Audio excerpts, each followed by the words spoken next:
Мне казалось, что обязательно в этом мире есть какая-то деятельность, которой я начну заниматься, и я тогда точно стану счастливой. И мир такой: девочка, мы создали тебя для этого. Не все должны быть гениальными художниками. И быть гениальной женой, и гениальной мамой еще круче, чем быть Пикассо. Собрались тут 3 человека, которые хотят быть великими.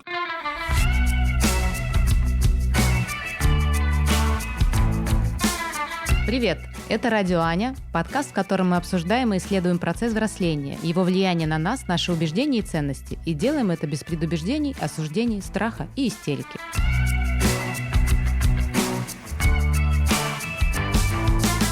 Традиционно в начале года во всем мире люди строят планы, а к концу года потом сравнивают достижения и ожидания. И мы решили поговорить в этом выпуске об ожиданиях и достижениях и о том, как эти два вопроса меняются в процессе нашего взросления. Кто о чем мечтал, кто что ожидал и кто чего достиг, как это менялось в процессе жизни, давайте перетрем. Когда я готовилась к этому выпуску, у нас же было такое легкое домашнее задание вспомнить как раз-таки, чего мы ожидали. И я поняла, что я, наверное, из тех детей, у которых не было никаких ожиданий, просто потому что я настолько была в процессе учебы, кружков, занятия разными видами спорта. Самой моей главной целью было закончить год со всеми 5. Отсутствие у ребенка возможности затормозить, и среди всех этих занятий, да, когда ты постоянно делаешь уроки, постоянно бежишь на курсы, постоянно бежишь на очередной английский, французский, балет и прочее, прочее, прочее, ты не задумываешься о том, чего ты хочешь. И, например, мой выбор университета был абсолютно интуитивным. Я точно знала, что я хочу пойти на бюджет учиться, потому что я не хочу, чтобы мои родители платили за мое образование. И я выбрала для себя самый очевидный и простой путь, который я точно знала, что для меня сработает.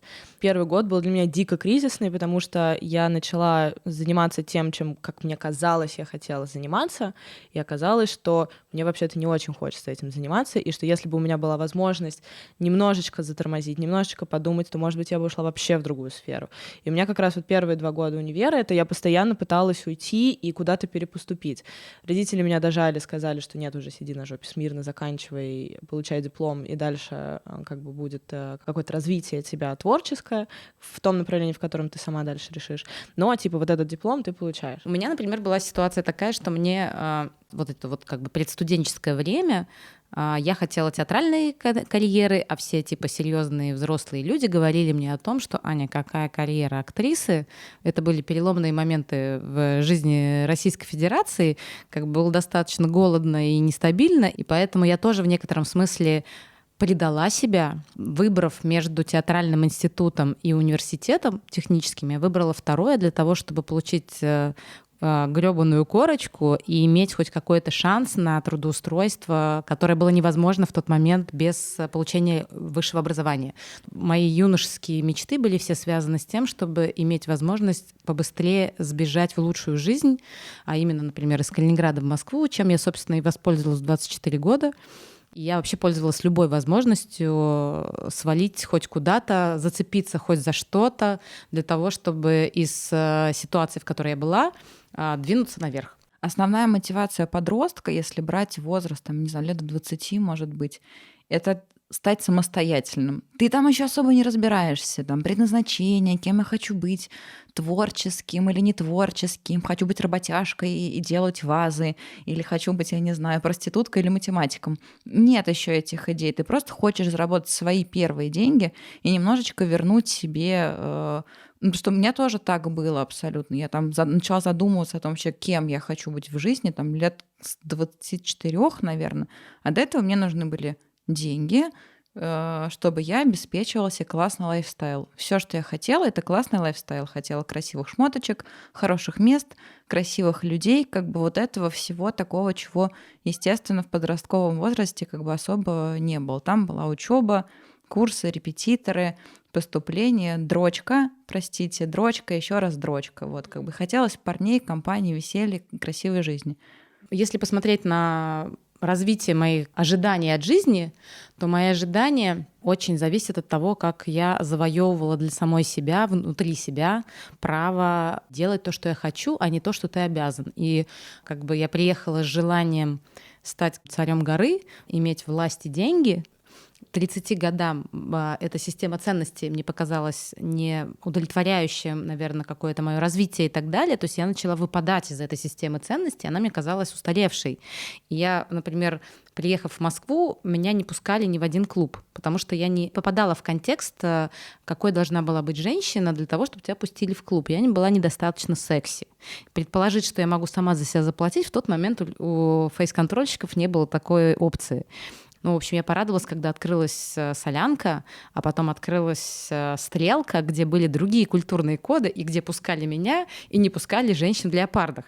Как бы я получала оргазмический кайф от того, что наконец-то как бы мой образ жизни стал мейнстримом, условно. В 30 где-то лет меня начало колбасить и ломать от того, что я выбрала как будто бы не то и не то, что мне сидит, и чувствовала себя вообще во всех этих корпорациях все время белой вороной по причине того, что сейчас я это понимаю, мои ценности вообще не совпадали с ценностями мест, в которых я оказывалась. Потому что я себе поставила задачу получать много денег, соответственно, эта задача приводила меня в определенный тип компаний, и, соответственно, там меня эта компания уничтожала психологически, и в конечном итоге это привело меня к тому, что я бросила все свои работы, ушла делать собственный проект и попала как раз в тусовку Солянки и Стрелки, и эта тусовка очень сильно поменяла мое мировоззрение и мои ценности.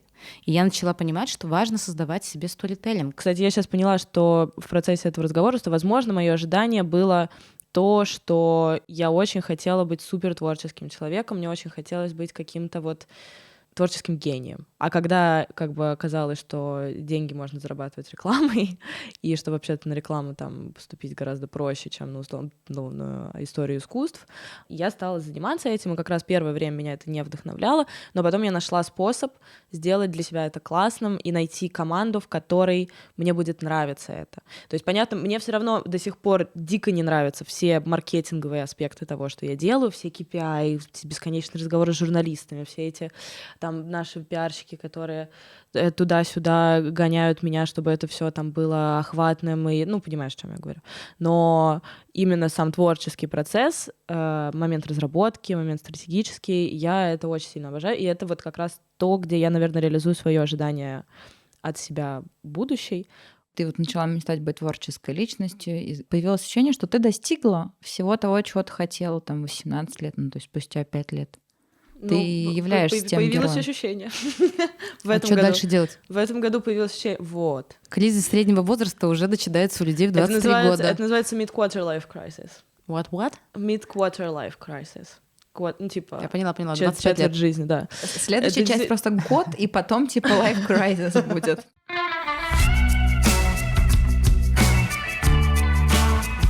Интересно, что с возрастом деньги перестают быть самоцелью. Я не хочу упарываться исключительно ради бабла. Мне не интересно брать бесконечное количество фрилансов просто, чтобы мне было там больше нулей на карте. Мне не хочется тратить время своей жизни, которое я могла бы потратить на творческое развитие как раз-таки, или там на какие-то другие штуки, на путешествия, на друзей, на общение. В общем, вот именно момент жизни, тратить жизнь просто на то, чтобы зарабатывать бабло. Деньги — это некоторый переход. Мы учимся их зарабатывать, мы начинаем ими обладать, мы достигаем какого-то относительно комфортного уровня жизни, где мы пьем определенный кофе, который мы точно знаем, сорт, обжарка в определенных кофейнях, мы ходим в определенные рестораны, одеваемся в определенные бренды, walk of shame, понимаешь, и все остальное. Мы достигаем своего уровня комфорта. Что сейчас за иголочка вообще была? Нет, я к тому, что... Меня или кого, или Артемию? Почему иголочка? Я говорю про уровень жизни, классный лайфстайл, с которого ты можешь сказать, окей, а чего я теперь хочу? Я вот этого достиг, у тебя есть галочка некоторая. Да, кстати, мне бесплатно досталось. Вы понимаете, о чем я говорю? О том, что деньги чуть-чуть теряют свои ценности, когда они у тебя есть. Конечно, я говорила исключительно про то, что есть история про бесконечный успех. Да, то, что, например, очень многие сейчас смеются над Безосом, который владелец Amazon. Там у него бесконечные миллиарды миллионов. И я помню, что где-то, значит, я читала про счет, что Безос не сможет потратить свое состояние, даже если он будет тратить там каждый день условно по $10 миллионов. Он не сможет его потратить за типа 10 лет. И из этого делают мемы, над этим начинают насмехаться. То есть вот эта концепция бесконечной капитализации тупой, просто ты тупо зарабатываешь бабло. А нахера тебе бабло, если ты как бы несчастлив? Я благодарна тому факту, что вот эти лихие 90-е и 2000-е нас покинули, потому что это был достаточно жесткий мир с очень жесткими условиями. И я могу сказать о том, что я тоже испытываю те же самые трансформации. И сейчас, когда я с 2011 года занимаюсь только собственным делом, которое, по большому счету, я делала то, что мне нравится, и это приносило мне деньги, сейчас я хочу челленджей. Сначала мне казалось, что деньги — это мерило всего. Как бы. То есть я всю жизнь хочу, по сути, достичь свободы. Вот как ты хочешь достичь творчества, я хочу свободы. Свободы — иметь возможность выбирать, а не быть заложником какой-либо ситуации. Поэтому мне сначала казалось, что для того, чтобы стать этим человеком, нужно иметь очень много денег и очень много власти. Потом я поняла, что власть на самом деле делает тебя заложником, как бы гораздо большим, чем отсутствие власти. И я подумала, что это не вариант. Значит, надо идти и делать какие-то свободные проекты, и я пошла делать стартап. Когда я начала делать стартап, вот такой классический венчурный стартап, я тоже поняла, что это гонка вооружений, и там тоже нет свободы. И ушла в некое вот это вот хипстерское творчество и собственный проект. Сейчас я понимаю, что для меня свободы там тоже уже не осталось, как будто бы, потому что моя свобода ограничивается масштабностью проекта. И теперь я ищу свободу в масштабных больших проектах и хочу себя почелленджить, потому что понимаю, что мне нужно себя... Ну, в общем, я осознала, что у меня в этой комнатке маленькой, милой и классной, в которой я нахожусь, мне недостаточно воздуха и места. Не факт, что через 10 лет я не скажу: все, баста, я задолбалась заниматься челленджами, хочу теперь в деревню. Теперь я хочу просто на свежем воздухе там тусоваться, березки эти как бы обнимать. Это, кстати, одна из точек, в которую я хочу в какой-то момент прийти. Вот, наверное, если говорить о том, какое у меня сейчас есть ожидание, это о том, что... То есть сейчас я осознаю, что я нахожусь в очень интенсивном процессе самореализации, в очень интенсивном процессе некого профессионального становления, личностного становления. Мне все это безумно интересно, мне это очень сильно нравится. Но вот, наверное, там, ну, может быть, не через 10 лет, может быть, через 20, как раз хотелось бы, да, в деревню и заниматься конкретно семьей. Потому что мне кажется, что, к сожалению, несмотря на всю эмансипацию, феминизм, бодипозитив и все прочие движения, связанные с женщинами, сегодня, к сожалению, женщина не может быть одновременно и там, гениальным креативным директором и гениальной матерью. Тебя тупо разорвет. Мне кажется. Не тебя, меня. Больше шансов, что меня пока. Тебе просто быстрее. Тебя просто скорее разорвет. Вот. И мне очень хочется как-то успеть во все это наиграться, насладиться, самореализоваться, сделать что-то дико важное, клевое. И как раз-таки, наверное, то, что я сейчас ожидаю от жизни, это то, что... Я не могу мыслить какими-то временными категориями, там будет это через 10, 20, 30 лет или... Но что следующий этап для меня как раз после некой профессиональной творческой реализации — это как раз реализация в семье и в любви. Интересно, я вас слушаю обеих в процессе нашей сегодняшней записи и понимаю, что чем-то попахивает буддизмом здесь. Попахивает буддизмом. Какой-то душок индийский. Да. Когда у тебя появляется некоторое ожидание от своей жизни, ты их достигаешь, чувствуешь ли ты в этот момент себя счастливым, вот когда эти ожидания сбываются? Я очень помню, как я хотела свою квартиру и жить с подружкой почему-то. Вот у меня в какой-то момент была мечта просто невероятная, недалеко от Москвы. И я помню момент, когда я въезжаю в абсолютно белую, потрясающую, красивую квартиру, в которую можно дойти пешком, она не в рамках Садового, но недалеко, с прекрасной девушкой, пиарщицей, модной, все здорово. И вот эта вот радость, она длится какое-то такое непродолжительное время. Мне кажется, это вопрос к твоему ожиданию тогда. Действительно ли это было ожидание, которое должно было сделать тебя счастливым? Потому что я вот в прошлом году сняла фильм про независимую музыкальную индустрию. Это было безумно круто, безумно мощный, сложный процесс. Я впервые была в таком, я никогда раньше не снимала кино. Мне это всегда было безумно интересно. Мы сделали небольшую премьеру для команды съемочной и команды агентства, и, в общем, наших всех музыкантов, друзей. Супер маленькая тусовка в Пауэрхаусе. Мы впервые показывали этот фильм. Я стояла сзади, сидел зал, и включили кино. Я никогда в жизни не чувствовала себя такой счастливой. Это просто, тебя переполняет, потому что ты это придумал, это каким-то образом за 2 месяца все собралось, склеилось, оно стало реальным, ты чувствуешь себя богом в этот момент. И это... Сколько оно длится?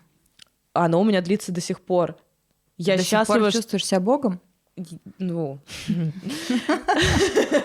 Нет, конечно, богом я себя чувствую не каждый день. Давай будем откровенны. Только по средам, пятницам и воскресеньям. Вот, но на самом деле гордость за себя и счастье от того, что я смогла каждый день просыпаться там в 8 утра, разговаривать с режиссерами, успокаивать их, быть на каждой съемочной площадке. Я по-прежнему чувствую себя очень сильно счастливой от того, что я сделала такой проект.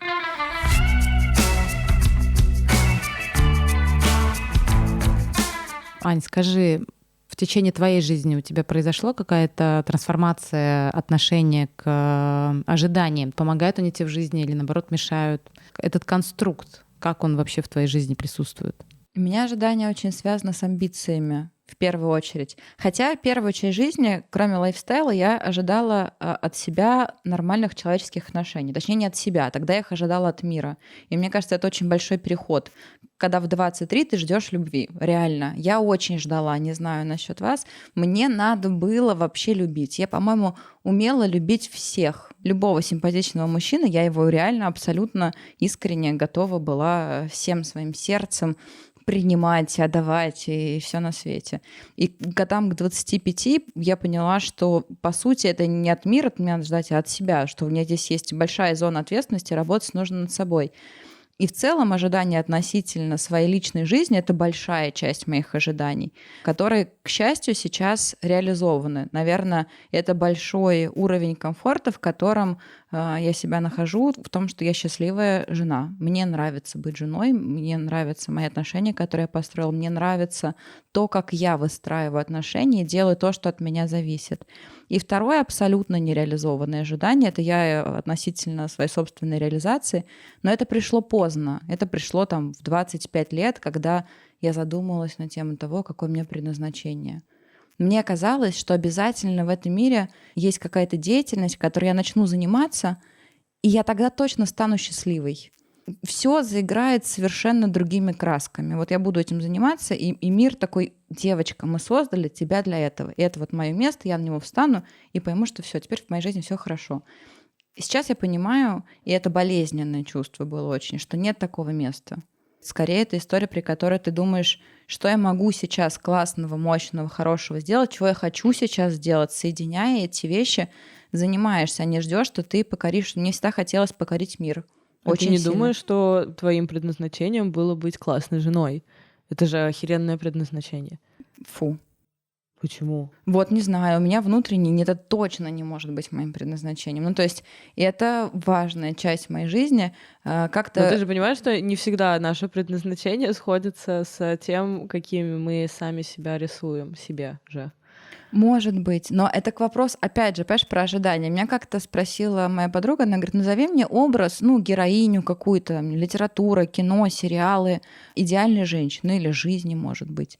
И я начинаю перебирать и понимаю, что она должна быть абсолютно идеальна. Это идеальная жена, идеальная любовница, идеальная мама. У нее потрясающая карьера, в рамках которой она меняет мир и делает для мира что-то хорошее, важное, светлое, там, ценностно, ведет его куда-то к чему-то большему. Таких женщин не существует, потому что, опять же, порваться мы немножечко не можем. Это нужно, то есть это можно сделать в течение жизни, но это как надо по времени, что ли, распределить. В этот год я хорошая жена, в этот год я хорошая мама, ладно, в эти 2 года хотя бы я хорошая мама, а в эти 3 года я там, не знаю, делаю что-то важное для мира, для того, чтобы это оставить. В моем восприятии сейчас так. Я просто к тому, что, мне кажется, не все должны быть гениальными художниками. И быть гениальной женой и гениальной мамой, это вообще, мне кажется, еще круче, чем быть Пикассо. Мое вот, например, отношение, опять же, там, к ожиданиям от самой себя тоже в процессе жизни менялось. И если действительно там в 20 лет я себе сначала хотела быть великой актрисой, потом я была просто хотела быть большим начальником с каким-то там, с большим влиянием, то в процессе жизни понимаешь, что вот эти вот названия какие-то, они внутри вообще про другое зачастую. Ты, будучи начальником, еще являешься человеком, женой, не знаю, девушкой там, и так далее и тому подобное. И со всеми этими слоями пирога тоже надо разбираться. И что одного вот этого ярлычка, что ты вот здесь вот в карьере что-то достиг, этого недостаточно. Как только ты условно получил какую-то заветную должность, это перестает иметь значение. Ты сразу ставишь себе следующую какую-то планочку. И вот у меня это было достаточно долго, а сейчас мне сестра прислала очень прикольную какую-то 17 эмоциональных упражнений. Мне нравится там фраза, что разочарование равно ожидание минус реальность. То есть, условно, чем выше твои ожидания, тем выше твое разочарование. И в какой-то момент ты понимаешь, что психология человека работает каким-то странным образом, что ты получаешь то, что не желаешь, и иногда нужно просто реально отпустить и начинать кайфовать в мелочах. Мы ставим цели, находясь в одном состоянии, а достигаем, будучи другими людьми. И, соответственно, нужно, наверное, принять, что неизбежно будут случаться и корректировки, и, возможно, маленькие разочарования. Просто к этому надо научиться относиться как бы философски. Цели как раз очень здравая штука, если она проверена, опять же, на возможность реализации. Ну, то есть одно дело поставить себе цели, я не знаю, я хочу за полгода заработать $1 миллион. Окей, следующий вопрос, а как я на 4-м месяце беременности могу заработать $1 миллион? Скорее всего, могу, но тут так много «но», и настолько рискованная эта цель, что как бы лучше подумать, типа, окей, как бы хорошо, а что дадут мне эти $1 миллион? Почему я очень их хочу, например, сейчас? Ну и докопаться до какой-то другой. То есть я за цели, но они должны быть опущены на реальность, иначе они, конечно, абсолютно разрушительны. Ну, то есть, на самом деле, без иллюзий просто. Потому что мне кажется, на самом деле, что разочарование — это иллюзия минус реальность. Самая уникальная черта человека — это то, что мы умеем фантазировать. И мы постоянно достраиваем себе образ как мира, так и других людей, так и самих себя на самом деле. И как раз-таки, когда вот эта иллюзия разрушается, фантазия о том, какими мы себя видим, вот тогда как бы и происходит шляпа с ожиданиями. Вот, кстати, хороший еще, знаете, какой вопрос у меня сейчас возник? Вот эти ожидания, они вообще могут касаться чего-то, что у тебя уже есть? Подожди, ожидания, например. Мой муж сейчас мне верен, и я ожидаю, что он будет верить мне в ближайшие 50 лет. Или я сейчас верна своему мужу, как бы ожидаю, что я буду верна ему в следующие 50 лет. На самом деле, да хрен его знает. Я знаю эту вещь. Я ходила туда, плавала там, как бы и с одной стороны. Ты не и с другой. знаешь, Да. как через 50 лет ты будешь Да, к этому относиться. как через 3 года я буду к этому относиться. Я не знаю, как будут построены наши То есть отношения. это иллюзия в некотором смысле. То есть ты базируешься либо на опыте, который ты уже прожила, как бы, либо на неком представлении о том, чего бы ты хотела. Но когда ты до этого доходишь, проживая этот опыт, то есть, по сути, это из умозрительного превращается в телесный, как бы, эмоциональный опыт, который мы проживаем, и мы можем отношение свое к этому поменять.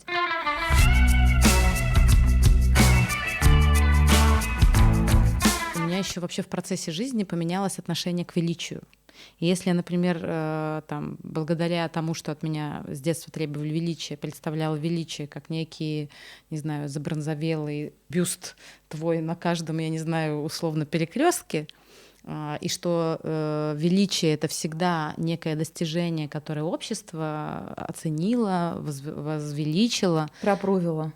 Ну да, можно сказать так. То сейчас я стала больше замечать величие людей, зачастую даже незаметных, величие души, величие порыва, какой-то эмоции или способности, например, наступать себе на эго ежедневно ради каких-то как бы человеческих ценностей. Я продолжаю быть, к сожалению, хотеть быть великой и спорю с этим ощущением постоянно, потому что я понимаю, что это, с одной стороны, не мое желание, но оно вмонтировано в мою систему, и я пока не могу до него добраться и понять, как эту штуку нахрен отключить, чтобы она не фонила. У меня немножко другая установка. У меня установка не «я хочу быть великой», а «я хочу менять мир». Но она примерно та же самая, как бы ты понимаешь, по уровню риторики. У меня история про величие — это влияние как раз на то, что, то есть, условно, Екатерина II, Махатма Ганди, там, понимаешь, вот такие вещи. То есть люди, которые там, типа, что-то поменяли. У меня просто не очень сильно связано менять мир с бытием великим, потому что можно менять мир и не становиться при этом Махатма Ганди. Это люди, видишь, у меня это должны люди осознать, что ты им что-то классное дал. А не в смысле, что только ты думаешь, что ты классное что-то для мира сделал. Мне очень хочется успеть поменять мир до того, как я успокоюсь и стану... И мне тоже. Поэтому, когда ты говоришь мне, типа, твое предназначение быть женой и мамой, ты такая, в смысле? Нет, я очень-очень-очень великий внутри человек. Типа, в смысле мы женой и мамой? Для меня это... Знаешь, мамы там не было, при этом, честно говоря, мне кажется, что роль жены и мамы, она супер крутая и бесконечно интересная. И сделать классных новых человеков на этой планете — это даже круче, чем, правда, абсолютно. Чем снимать любое кино или... Если ты внутри хочешь быть великой, если я всегда хотела, кроме классных отношений, это некоторая базовая установка, которая мне казалась, априори должна быть. В смысле, я не могу быть без мужика, я не могу без любви. Это невозможно просто, абсолютно. А второе, надо быть великой. То же самое абсолютно. Я не знаю, может быть, ребят, может переделаем просто название подкаста и назовем это «Исследование величия». Собрались 103 человека, которые хотят быть великими. Вот, кстати, кому сказать за это спасибо? Говорят, что есть такая фраза: шизоиды делают невозможное, депрессивные умеют делать проекты про эмпатию, и только нормальные люди никакого вклада в человеческую жизнь не приносят. И в некотором смысле наше стремление менять мир, влияние какое-то оказывать, становиться великими, говорит всего лишь о том, что внутри у нас неспокойно, и мы пытаемся этот баланс за счет своей деятельности нормализовать. И если этот баланс внутри поселится, то, возможно, мы не будем вставать с кровати или будем сидеть в позе лотоса и медитировать, потому что будем понимать, что мир прекрасен и ничего в него не надо добавлять. У меня был ужасный спор с мамой, мне было 23 года, я только переехала в свою первую квартиру, и мама мне говорит о том, что постарайся чуть поменьше ожидать от жизни, тебе будет проще воспринимать подарки судьбы, ты сможешь им больше радоваться, ты сможешь их разглядеть. И я тогда так разозлилась на нее и подумала, в смысле, а как же мечтать, а как же идти, как же ожидать от жизни чего-то. И мне казалось, что вот посоветовать мне меньше мечтать и ожидать от жизни может человек только, у которого ничего не случилось, у которого все плохо, то есть вот у него все рухнуло, не произошло, это было настолько болезненно, что теперь для того, чтобы обезопасить и подложить соломку под близкого человека, человек советует не ожидать. А сейчас все-таки мне кажется, что в этом есть определенного рода мудрость для того, чтобы действительно отделить пустые ожидания иллюзорные, о которых мы сейчас говорили, от того величия, я оставлю это слово, на самом деле мне нравится, которое может быть реализовано внутри тебя, потому что, опять же, как ты сказала, что, Аня Бичевская, что величие это может быть и в маленьком человеке, и в ежедневной жизни, и в том, чтобы воспитывать потрясающих детей. То, о чем ты говоришь, потому что это тоже очень сложно. Классно двор подметать, например. Каждый день выходить, аскеза, вы представляете, какая? В 5 утра, пока все спят, с веничком, минус 17, и подметать двор, еще кто-то там прошел у тебя с вечериночки и бычочек себе кинул. И не злиться при этом. То есть величие бывает разное, и вот найти его, отделить от того, что тебя убивает, угнетает и съедает изнутри, звучит как классная цель, которую в 30 лет, например, мне очень хочется раскрывать.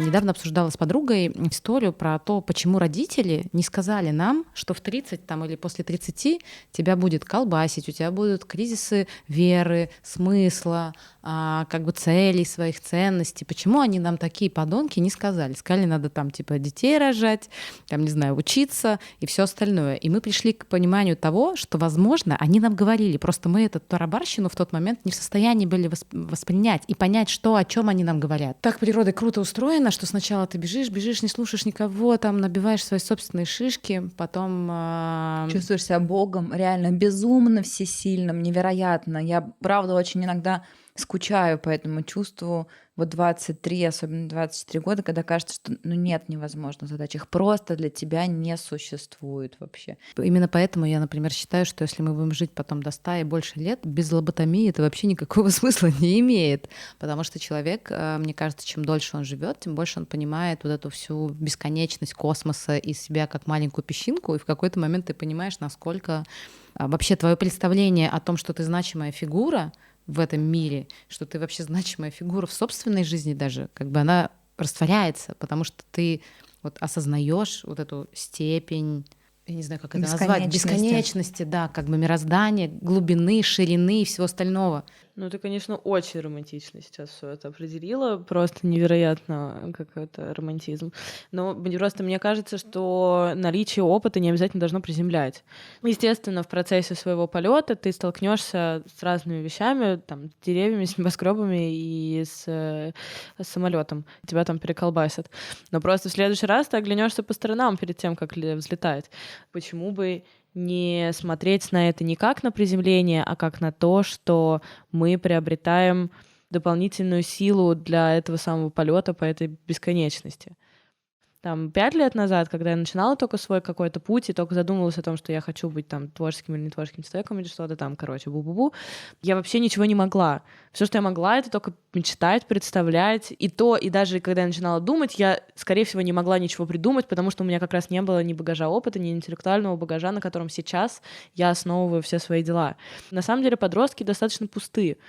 У них нету как бы внутри еще, понимаешь, какой-то фактуры из личности, из которой как бы строятся твои дела. Чем больше я знаю, тем больше я не знаю. Ты получаешь опыт, не только знания с точки зрения интеллекта. Получая этот опыт о себе и о мире, ты осознаешь его бесконечность. Ты можешь ощущать себя всесильным, живя в очень маленьком мире. И ты можешь ощущать себя Богом, живя в очень маленьком мире. Это потрясающая иллюзия. Она очень сладкая, она очень вкусная, но она от того, что твой мир маленький. А чем больше как бы ты расширяешь эти границы, ты видишь других людей, ты осознаешь, что это бесконечность.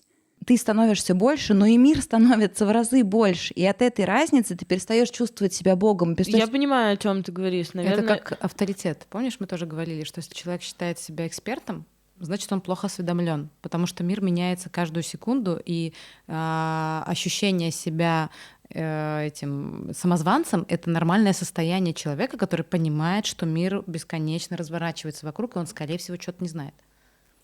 Ну, во-первых, мне кажется, что ощущение себя самозванцем — это ненормальное состояние человека.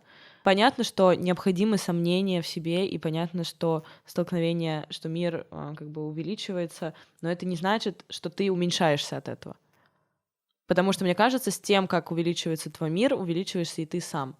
И у тебя становится больше возможностей, больше мыслей, больше инструментов, больше всего. Я вот за это топлю.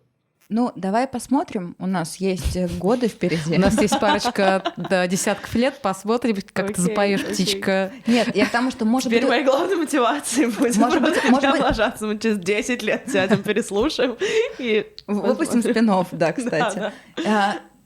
Здесь для меня скорее про взаимодействие со Вселенной. Ты пытаешься с ней учиться договариваться. И как бы понятие всесилия, реально, которое оказалось у нас каким-то интересным, кстати, центрообразующим, оно действительно меняется. Ты ощущаешь себя всесильным не потому, что я все могу, а потому что мир прекрасен и удивителен, в нем есть столько возможностей. И если я попаду правильно и сумею найти вот эту точку соприкосновения моей истины, которую я познаю, и приложение мира, где это нужно, все случится. Так, мне кажется, это не отрицает совершенно то, что я говорю. Ну, в моем восприятии ощущать себя Богом и чувствовать себя всесильным — это я все на свете могу. Это я в первую очередь. Вот это вот я, которая стоит. Да, но ты все равно находишься в диалоге с миром. С позиции кого ты хочешь думать тогда? С позиции других людей? С позиции мира? Я за здоровый эгоизм. Я просто думаю, что в процессе жизни, особенно когда женщина становится матерью, вот говорят, что люди, которые не имеют детей, не понимают слова страх. Как только у тебя появляются вокруг люди, на которых ты не можешь повлиять, в принципе, и от чьего благополучия зависит твоя жизнь, ты вообще понимаешь, что ты вообще ничем не управляешь. Родители. Они могут умереть. Ты не сможешь на это повлиять. Например, как бы человек, которого ты любишь, не будет любить тебя. Например, и ты тоже не сможешь ничего сделать с этим. То есть появляются куча факторов. Я думаю, что с этими всеми вещами можно жить. Я думаю, что вот как раз, для меня лично вот Про эта всесилие история... у тебя будет при этом ощущаться, что ты не смог уберечь своих близких, что ты не смог не заставить там создать условия, в которых тебя полюбили. Или ты можешь попасть в компании, там, не знаю, работать, и не будут никто оценивать твою работу. Ты тоже на это не можешь повлиять. Я в силах это поменять. Каким образом? Отказаться от любви к человеку, который меня не любит. Я в силах... Возможно, ты никогда не любила, чтобы такие вещи говорить. Да, но это смело, честно. То есть иногда ты просто любишь. И абсолютно неважно, любить тебя с той стороны. Нет, От родителей ты отказаться от по-любому любви. не сможешь. Нет, от родителей я отказаться по-любому Как не можно смогу. отказаться от любви вообще? Как? Я не сказала, что я откажусь от любви. Я сказала, что я могу не любить, я могу пережить эмоцию к человеку, который меня не любит. Да, но Я могу классифицировать ее по-любому. Если по-другому, если ты хочешь поговорить о любви, мы можем поговорить о любви, потому что у меня, например, есть... Поговорим. Я считаю, что есть разные виды любви. Есть виды любви, которые не реализовываются. Это нормально, они продолжают в себе жить. Но я не считаю, что нужно из этого страдать и заканчивать свою жизнь, переставать чувствовать себя всесильным. Ты властен над каждым этим обстоятельством на самом деле. Только внутри себя. Да, абсолютно. А внутри кого я должна быть еще властна Да, а над всесильный — этим? это как будто бы ты центр вселенной, и ты управляешь. Сейчас Да, я центр своей вселенной, и я ей управляю. И есть моя вселенная, где кто-то меня не любит, и пошли они в жопу, где умирают Сейчас люди. Аньку триггернули. И так... А? Мы тебя сейчас триггернули. Конкретно, да. И да, люди умирают, и это нормально, это естественный процесс. Для меня как раз вот этот момент именно рождения ребенка, он является катарсисом, потому что только когда ты привносишь новую жизнь на эту планету, и причем мне кажется, что такой контекст меньше ощущает мужчина. Именно для женщины это является супер переворачивающим историей. Вот это как бы точка невозврата. От всего остального можно откатиться. Ребенок — это точка невозврата. Ты предполагаешь, что ты сможешь со всеми эмоциями совладать. И это базируется на том, что ты как бы просто не испытывала вещи, с которыми ты не могла до сих пор справиться, например, потому что у тебя нет этого опыта. Если ты с этим когда-нибудь столкнешься, ты перестанешь так утверждать, что любую ситуацию ты сможешь для себя изменить. Окей, но мы же можем, как говорится, изменить свое отношение к ситуации. Не ко всем ситуациям мы можем изменить отношения. Иногда тебя так как бы прибивает, что ты не можешь никакими своими прокачанными, не знаю, отмедитированными как бы сердцем, мозгами и эмоциональным, там, не знаю, душой, не можешь с этим справиться. Абсолютно точно. Это, мне кажется, нужно пойти к терапевту в какой-то... Серьезно, мне просто терапевт именно в этом отношении это была одной из самых ключевой тем для проработки. Когда ты вдруг понимаешь, что есть вещи, которые больше тебя, и ты не можешь с ними справиться. Да, и терапевт тебе говорит: окей. И прекрасно, что они есть. Я счастлива, что есть вещи больше меня, правда, потому что если бы ничего не было больше меня, то всем пиздец. Но это не значит, что я в рамках своей жизни теряю силу делать ее такой, какой я хочу ее делать.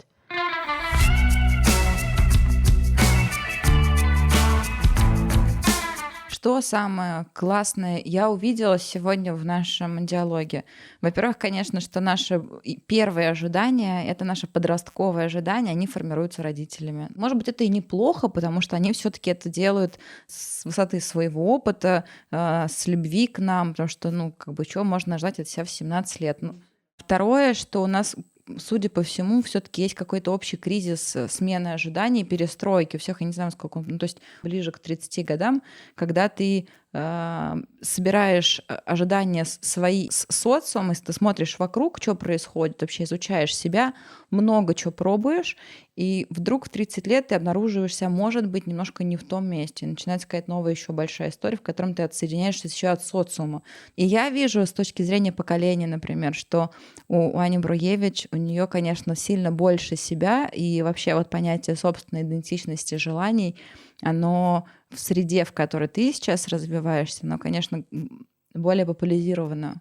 То есть в моей среде не было еще так много вот как раз предназначения, кризисов, осознания, терапии, коучинга. Это все пришло не так давно, вот ближе к моим 30 годам. До этого это было достаточно маргинально все-таки.